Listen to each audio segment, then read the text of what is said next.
안녕하십니까. 반갑습니다. 이일구 부동산TV의 작가 이일구입니다. 계속해서 이제 부동산 공법에 대해서 말씀드리고 있는데요. 시간 관계상 제가 매일매일은 못 해드리지만 꾸준히 조금씩 해드리고 있습니다. 그래서 오늘 살펴볼 내용은 건축 인허가 실무 살펴보기라는 내용으로 말씀드리도록 하겠습니다. 여러분들이 현장에 갔을 때 토지를 보고 건축 가능 여부를 판단할 수 있다면 더없이 좋겠지요. 그러면 투자의 목적이라든지 아니면 미래 가치라든지 이런 것도 쉽게 판단해 보실 수가 있을 것입니다. 하지만 그걸 판단하기는 그렇게 쉽지가 않습니다. 물론 그래서 전문가를 잘 활용해서 여러분들이 건축 설계 사무소나 토목 설계 사무소를 잘 활용해서 살펴보는 게 중요하지 않을까 생각을 해봅니다.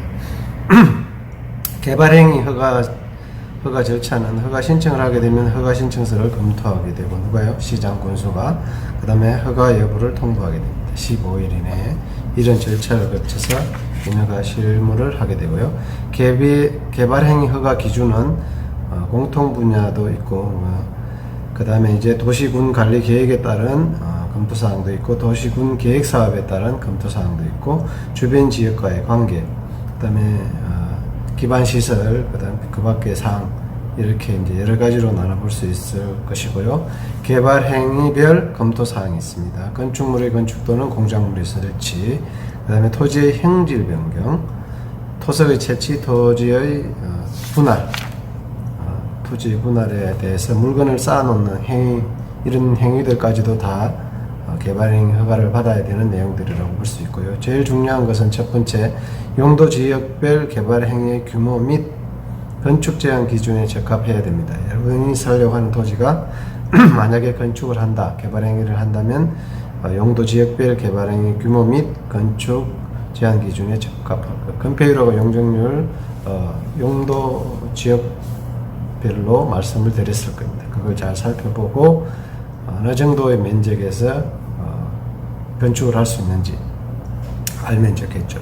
대지와 도로와의 관계는 건축법에 적합할 것. 제일 중요한 것은 역시 도로죠. 도로가 없다면 아무런 개발행위 허가를 건축 허가를 받을 수가 없을 것입니다. 그래서 대지와 도로의 관계 굉장히 중요하다고 볼 수가 있고요. 그리고 이제 용도 지역별 개발행위 허가 규모를 산정할 때는 연적 개발이라고 있는데 녹지지역, 관리지역, 농림지역 또는 자연환경 보전지역 안에서 연접하여 개발하거나 숫자에 걸친 부분적 개발을 하는 경우에는 이를 하나의 개발행위로 보아 그 면적을 산정하는 것이로 도시지역에서는 주거지역은 3025평, 상업지역도 3025평, 연적개발 면적은 자연녹지 3025평, 공업지역은 9075평, 생산녹지 3025평, 보전녹지 1513평, 관리지역 9075평, 농림지역 9075, 자연환경 보전지역 1513평.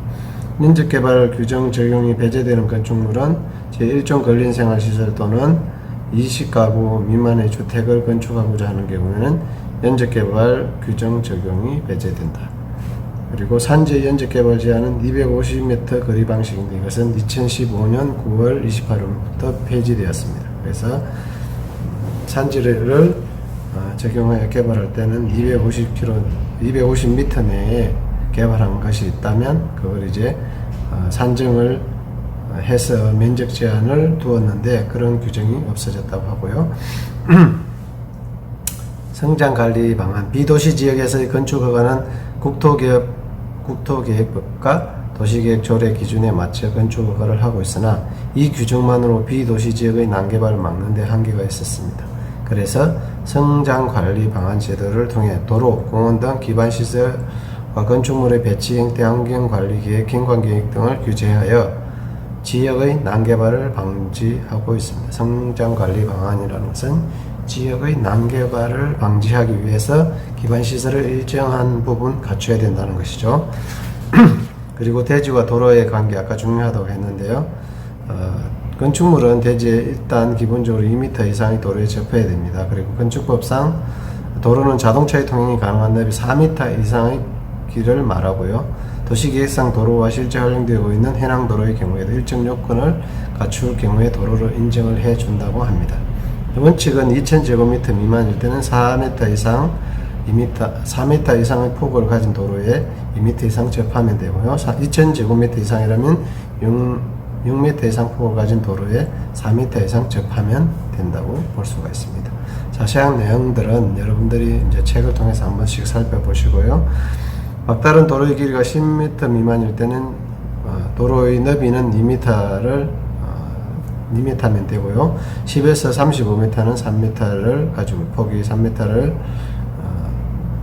유지되어야 되고 35m 이상일 땐 6m인데 도시계획구역이 아닌 읍면지역에서는 4m 정도의 폭만 확보하고 있는 도로가 있으면 된다고 합니다. 그래서 다소 복잡한 내용들은 여러분들이 한 번씩 살펴보시고요. 일단은 폭이 4m라든지 4m의 폭을 가진 도로를 2m 이상 접하고 있어야 된다. 이 부분을 가장 기본적으로 이해를 하시면 되겠고요. 건축선은 원칙적으로 대지와 도로의 경계선이나 소정의 도로 기준에 미달하는 경우에는 도로 중심선에 필요한 기준 너비의 2분의 1을 붙여야 건축하여야 합니다.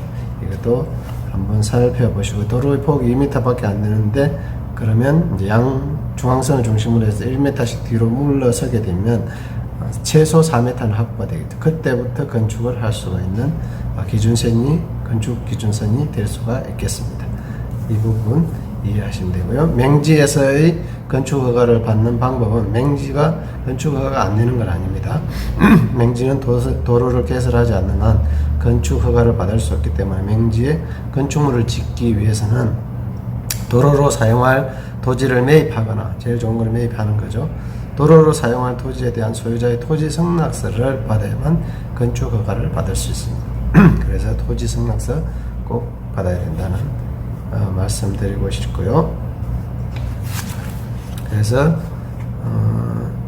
이런 이제 해당도로에서 건축 허가를 받을 수 있는가, 해당도로에 인허가는 케이스마다 다르므로 일률적으로 결론 내리기가 어렵고요.